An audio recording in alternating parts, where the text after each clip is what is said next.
This is the Gauntlet Podcast. My name is Jason, and today I am joined by author and improviser Karen Twelves. Karen, welcome to the Gauntlet Podcast. Hi, thanks so much for having me. So, Karen, we are having you on principally to talk about your new book being published through Evil Hat Improv with Gamers. Yeah. But first, I thought it'd be great if you maybe gave our listeners a little bit of background about yourself as both an improviser and a gamer, I guess. Yeah, absolutely. So I started doing improv, it's going to be about 11 years ago now. Oh, wow. Great. I know. And it really blew my mind. I've been gaming since high school, which was more than 11 years ago, I will say. And it struck me immediately that there was a huge skill overlap in collaborative storytelling. And I started playing, I think, AD&D, and then moved on in college to a lot of the World of Darkness stuff, and then was just getting into indie games when I started doing improv. And so I was kind of thinking, like, all of these things are very relevant and require a lot of collaboration and being excited about telling a story together. And it's so cool that I get to practice all these things in this improv class. So it got me thinking a lot about, gosh, I wish that there were more improv classes for gamers, because I know a couple people who could really benefit from this. Right. And I literally had a particularly bad game experience with somebody who was playing their own game. You know, when that happens, when you're like, everyone else at the table is doing one plot. Oh, yeah. And this one person has their own plot with the GM that they are doing, and they're only interested in their side plot. And I kind of walked out of that feeling a little frustrated and thinking, oh, God damn it, I need to teach improv. So I started collaborating with two of my friends who are both gamers and improvisers, and we started putting together a curriculum of, like, what are some exercises that we can teach that are specifically relevant to what gamers do? Because there's a lot in improv about being on the stage and for more performance-based skills. And I wanted to think about what are the things that gamers do that we could practice in these fun games. Yeah. In these fun improv exercises. And we started teaching this workshop. We started it at our local game store, Endgame, and then started teaching it at some of the local conventions around here. And then I started teaching at other conventions that I was going to. And we started expanding it to focusing on GMing skills and then LARPing skills, and really tried to think about all the different things that role players do and how you can practice those through various exercises. And so the book came out of me having all of my lesson plans written up for myself, because I also used to teach, and my teaching style was to over-document everything. So I would really script out my explanations for myself, so I knew how I was teaching these things. I would kind of practice what I was going to say in my explanations, and I had all of these notes with me. And people would ask me for them at the end, and I was very much like Smeagol, like, no, you can't see my notes. They're mine, because they were written kind of for me to teach. And I then started thinking about, well, I'd like to put something together so that other people could teach these. And so I kind of wrote it all up, addressing the idea that somebody else would take this and teach what I was doing, which was a 2 to 4 hour workshop.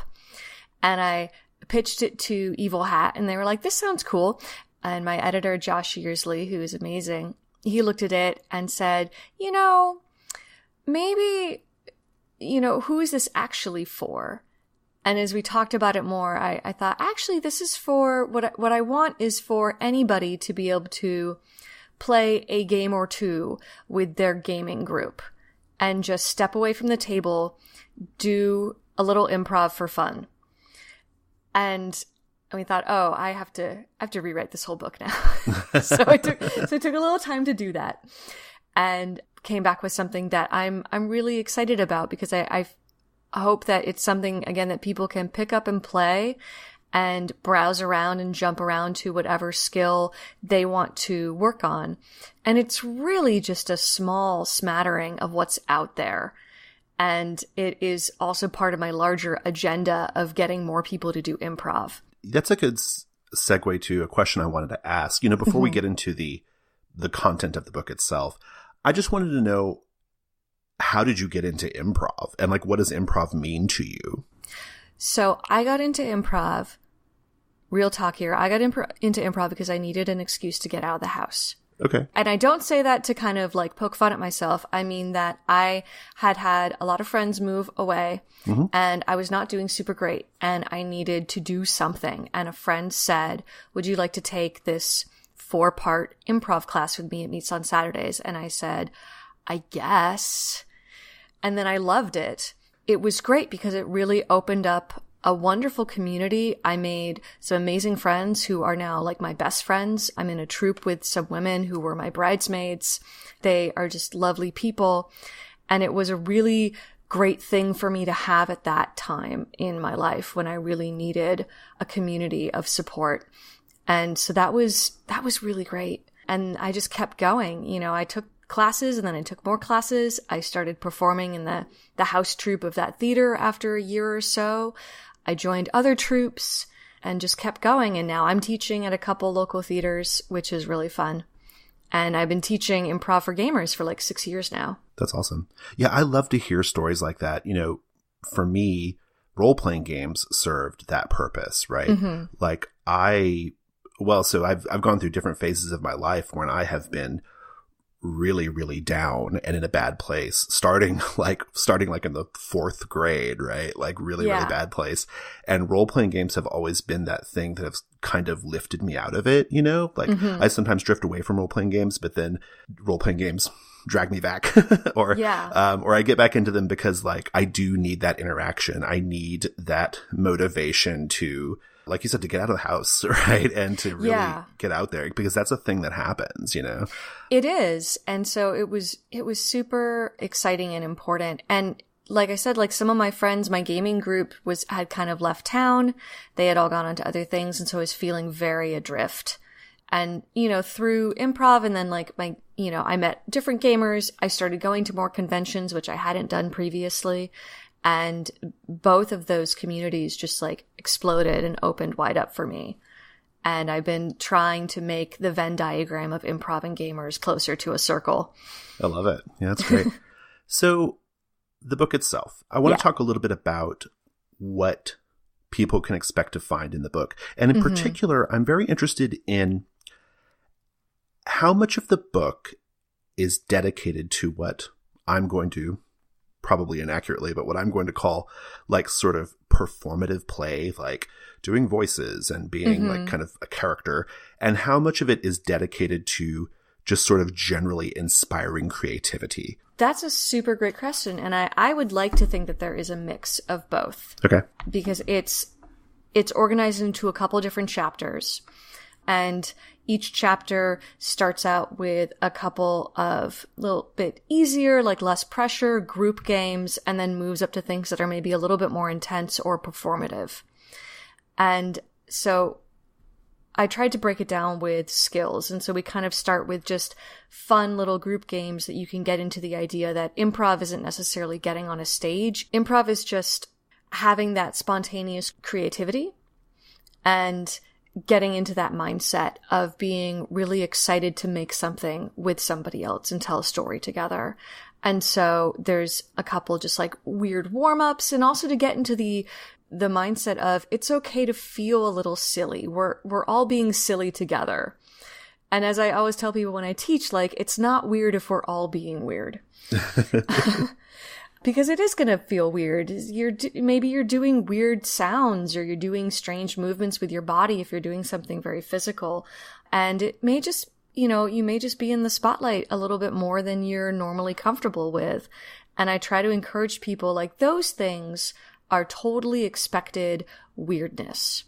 That to that level of discomfort, like, I invite people to try it out for just a little bit. And if they don't like it, like, never do it again. It's okay. People can hate improv. Right, like, I'm okay with that. But back to the content of the book, we do have stuff about silly voices. There's an exercise that shows kind of all the different ways that you can change one thing about how you talk in order to find a character. Nice. And so it's kind of like a GM cheat sheet for how to have all your NPCs sound different. And also the idea that there's a difference between an accent and a voice. Yes. Boy, I'm so glad you said that. There is a major difference between them. That's like my own personal thing. One can be extremely offensive, for example. Exactly. One, if you nail an accent, it's so good. And I love when people can, I really enjoy hearing accents. And I love hearing voice actors. But I am not one. Yeah.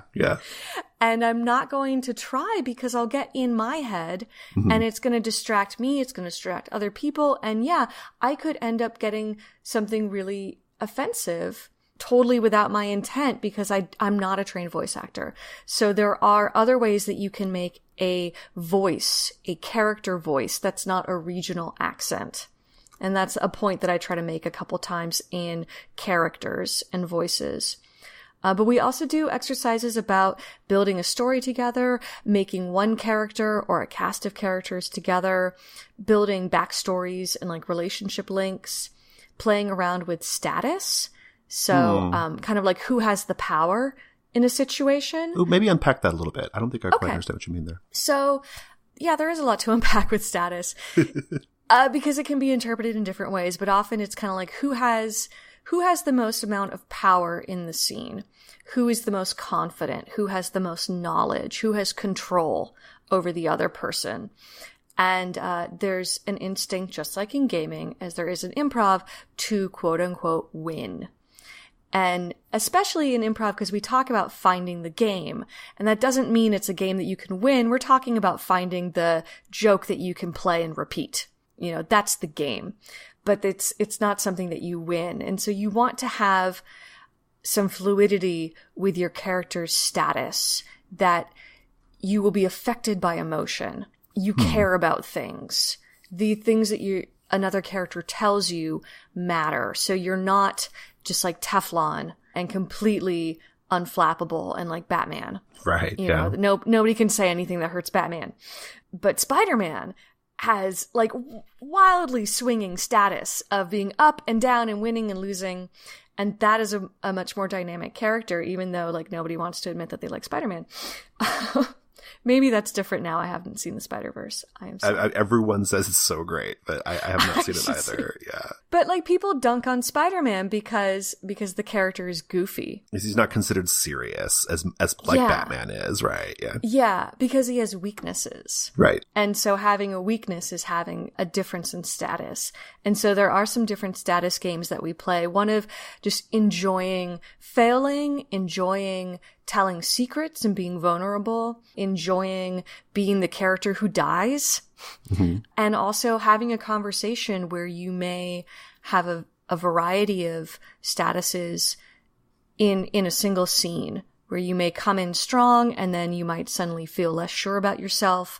And, if you imagine status being 10 is godlike and 1 is pond scum, you might swing back and forth in how you feel in a scene. Interesting. So there's a couple different things there that I feel are just super important for anybody to play. But I know I've definitely seen that with some characters where I've tried to just have an argument with another player and I wanted to say something. It's like, I want my character to say something that's really going to hurt your character. And I couldn't, because we were playing a dramatic game and I didn't feel that was a bad request.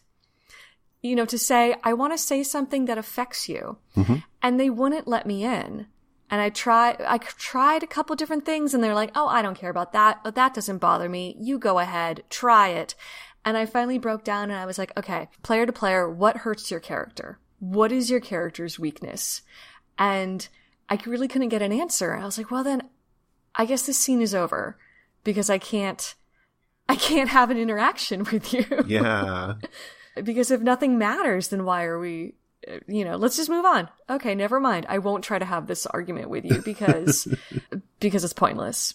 And so in the book, you have like exercises that are designed to help players acquire those habits, right? To like get into that headspace. Yeah. Yeah. To get into the headspace of it's cool to have vulnerabilities. It is cool to be able to go up and down in your status. And it is okay, one, to quote unquote lose, and also to help other people lose. So all of those things are tied up in the umbrella term of status. So I'm curious about, the book has these warm-ups and these exercises.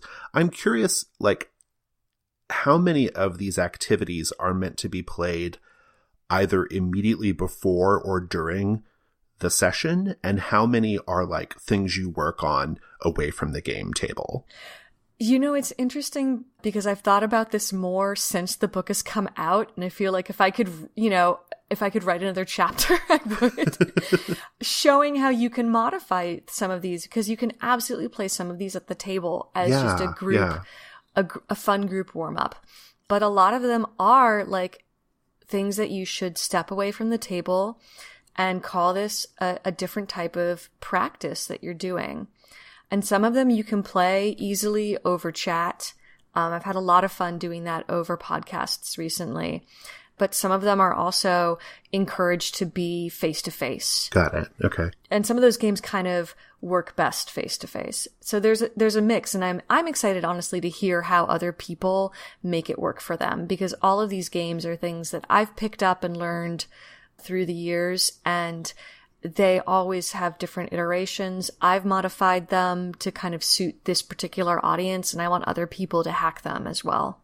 The reason why that occurred to me is because I play quite a few story games that have like ritual baked into them, right? Mm-hmm. So there is like pre-game ritual, the actual procedures of the game are kind of ritualized. And I find that those rituals are very good. They do a couple of things. One, they help kind of establish the tone, and they kind of help get the sillies out, like especially the pregame rituals, right? If you're going to have like a more serious game. But also, I think they also just kind of help reinforce the experience that the game intends for you to have, right? And so the game that I'm thinking of that stands out in my mind right now is Society of Dreamers by Matthias Holter. And it has this very, very interesting pregame ritual where all the players scatter to the four corners of the room and they banish the spirits in the room, right? And this is just them like kind of yelling and singing and carrying on, right?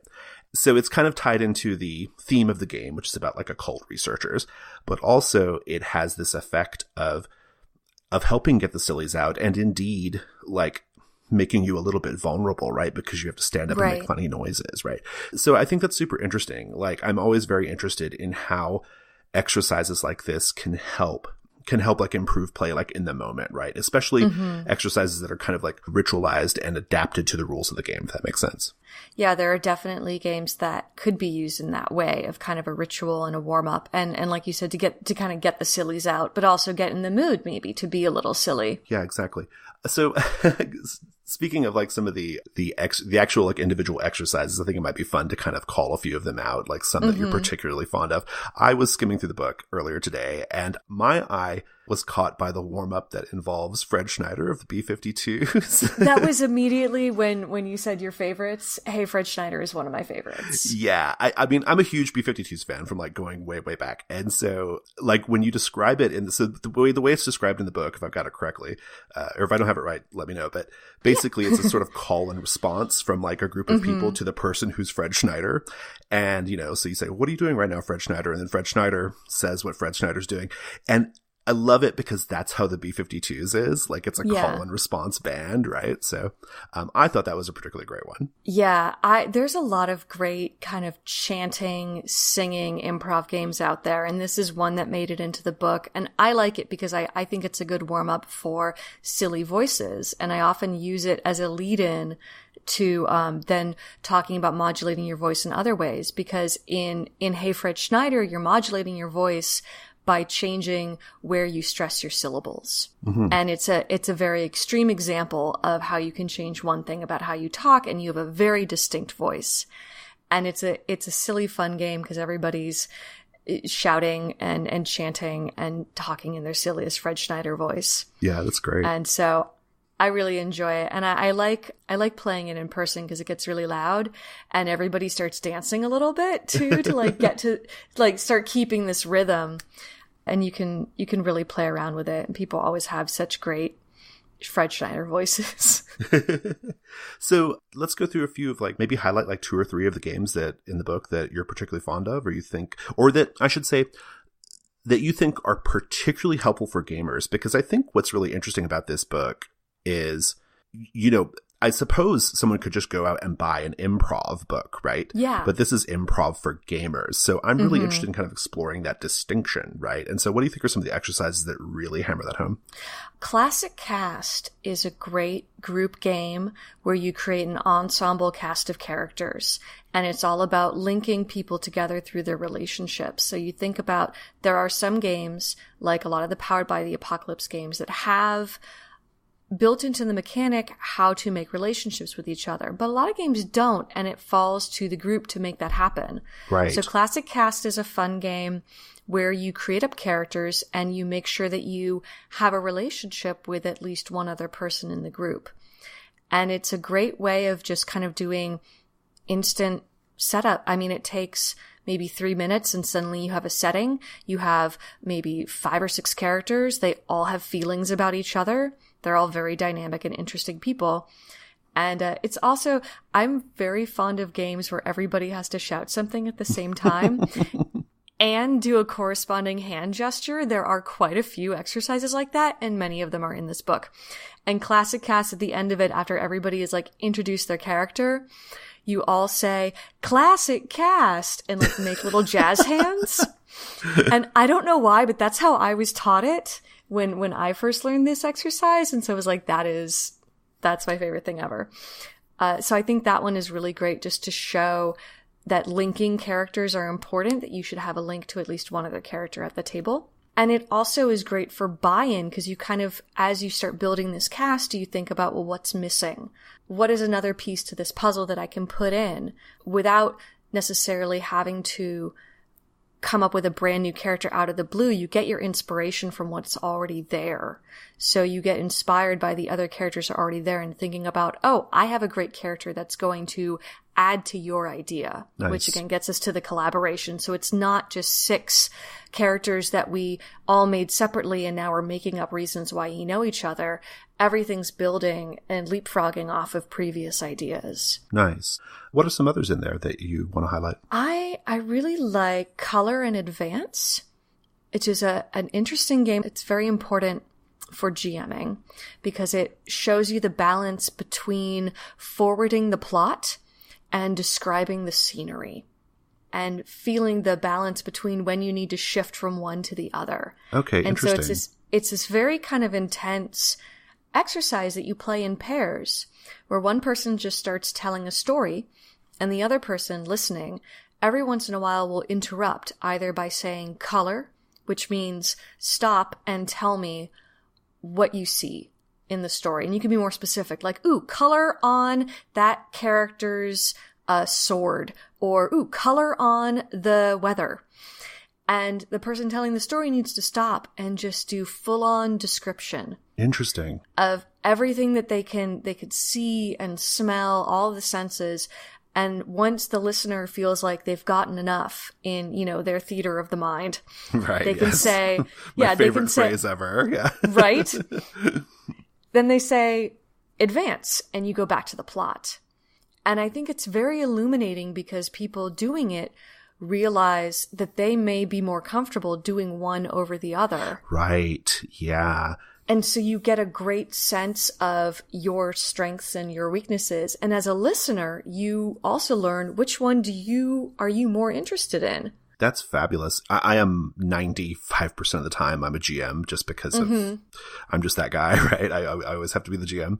But when I play with other GMs, and one of the things I find to be the case is a lot of GMs, they do tend to be one or the other, right? Like they're very particularly focused on sensory details, or they have none at all. It's just like very like just plot driven description of what's going on, right? And so that's really interesting, this idea of an exercise that helps you as a GM realize those sort of gaps in your style. So that's pretty great.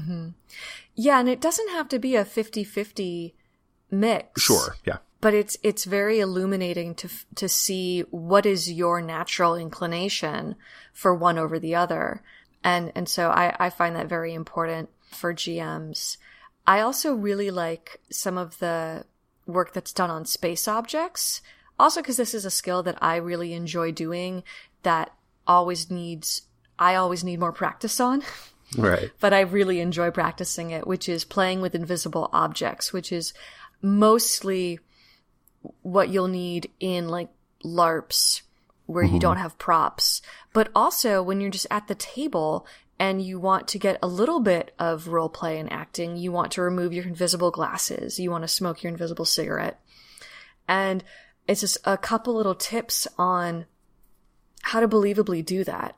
Yeah, that's great. You know, I'm a big believer in this idea that role playing to some degree is a skill, right?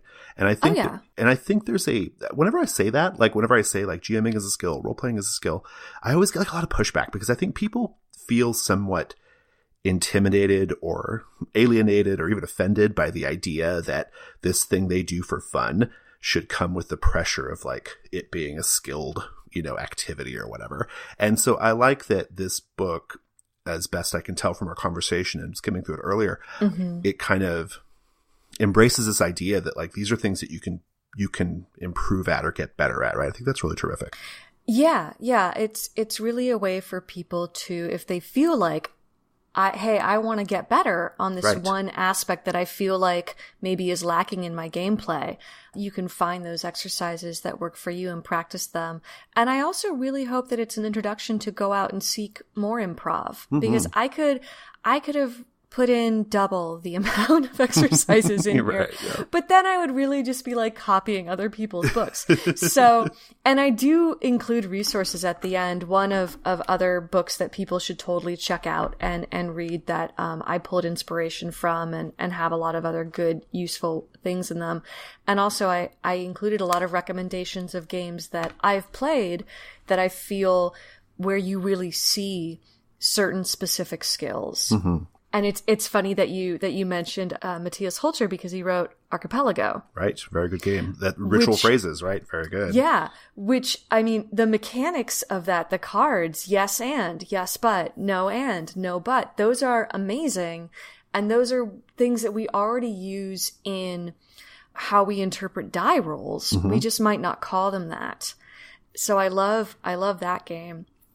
I love all of the nuances in those cards that you can put in for like how good or how bad a result is. Absolutely, yeah. And so that one's in there. A lot of other kind of games that I felt work one or multiple kind of improv-y skills. Yeah. Archipelago is great for that. And Archipelago also has those really fantastic phrases that sort of like give other players the space to ask you to describe more, right? And to go harder and go deeper, right?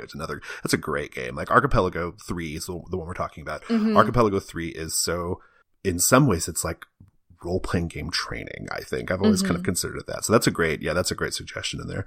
That's awesome to hear that you have that sort of like appendix of resources for folks. We used to end the workshop when we weren't running it at conventions. We used to end the workshop with 2 hours of games, and we would either play Fiasco or Archipelago, because they were both ones that you could immediately jump in and activate multiple skills that we had just worked on.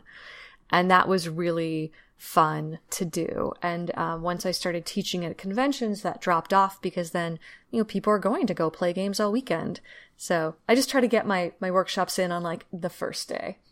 I always request them very early in the convention, because I want people to then be, chewing on that throughout their weekend. Well, so Improv for Gamers, Karen, where can folks pick this book up? Well, you should call your local game store and ask them if they have it. And if they don't, call back like a few more times in different voices until they order a bunch. You can get it on evilhat.com. It's also on Amazon now, which is... Oh, nice. Good. I know. That's very exciting. That was a big kind of milestone, was the distribution hit that number. But it's also... IPR will carry it at the different conventions that they go to, because they rep Evil Hat as well, so you can look at it there. And if you go to improvforgamers.com, there is a link as well to go buy it. Fantastic. Well, before we move on to Giving Me Life, is there anything else you want to say about the book? Just that I'm really excited that it became a thing. And if nothing else, I now have all of my lesson plans laid out in one place, and I've used it. It's been a great resource for me, so I'm not shuffling through a sheaf of papers when I'm teaching to have all of this right there. And I really hope that, again, that people take it as, something that I say a lot when I'm teaching, and that, I learned, of course, through other improv classes, is that you should take what works and leave the rest. So find what works for you and then grow that out, and absolutely change exercises to work for you. Go find different exercises, go take other classes, and have fun with it, is what I hope people will do with this book. Awesome. Let's go to the next segment.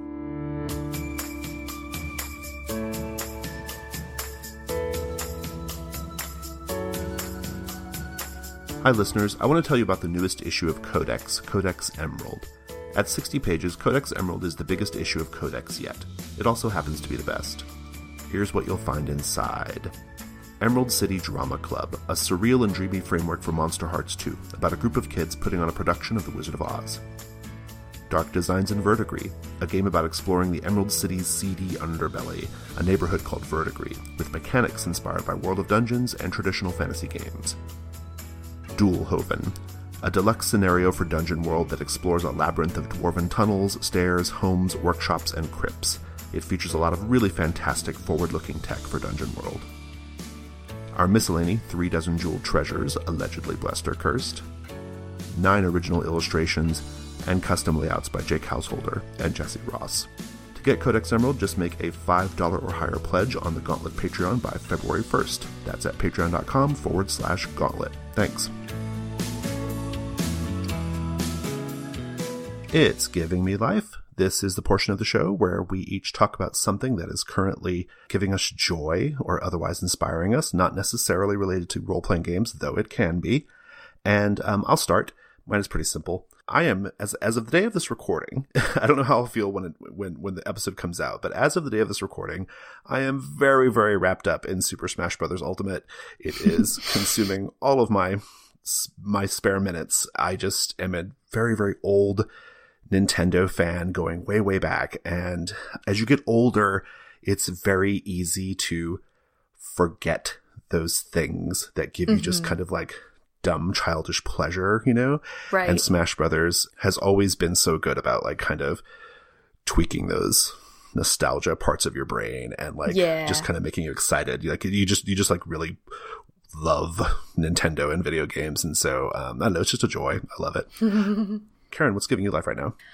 Oh gosh. So this is going to be, I guess, kind of seasonal, but a tradition that we have with giving presents for Christmas. And this is something that my grandmother introduced to her kids, and so my dad brought into our family, which is that we write clues on the presents. Okay. And so I am formulating the clues right now that I'm going to write on the various tags. It was something my grandmother made as a way of slowing down the present opening. Oh, interesting. That everybody has to read out their clue aloud and make a guess and then open it.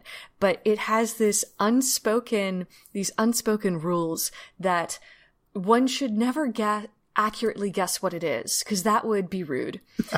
Because you would then be saying that the clues were too easy.